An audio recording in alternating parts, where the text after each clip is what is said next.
4 seaux d'eau par foyer, pas plus. Dans les banlieues pauvres de Harare, l'eau même commence à être rationnée. Le Zimbabwe et d'autres pays de la région comme la Zambie et le Malawi connaissent une sécheresse record, conséquence du phénomène climatique El Niño. Et bien sûr, les récoltes aussi sont touchées. Cette fois, les familles pauvres ont de plus en plus de mal à se nourrir. Les rations diminuent. C'est différent des années précédentes, lorsque nous avions de bonnes saisons de pluie et que je pouvais au moins préparer quelque chose de décent pour les enfants. Aujourd'hui, nous ne pouvons nous permettre qu'un seul repas par jour, car nous n'avons pas le choix. Les grandes organisations internationales ont lancé des appels aux dons, mais ceux-ci tardent à se concrétiser. Alors certains Zimbabwéens s'organisent. La fondation Kushengetana, fondée pendant l'épidémie de Covid, a ouvert 5 points de distribution de nourriture pour les enfants, comme ici, dans cette zone rurale près de la capitale.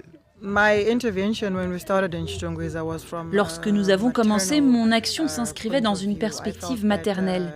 J'estimais en tant que mère, femme et membre d'une communauté que je devais intervenir lorsque j'entendais les cris d'un enfant voisin disant qu'il n'avait pas mangé depuis hier. Mais les moyens sont limités, comme la distribution. Ici, une grosse cuillère de ragoût, de soja et macaroni par enfant. Pour beaucoup, ce sera le seul repas de la journée. La fondation Kushengetana fournit des repas à quelques 1500 enfants, mais la fondatrice craint d'être submergée par la demande alors que les dons sont en baisse.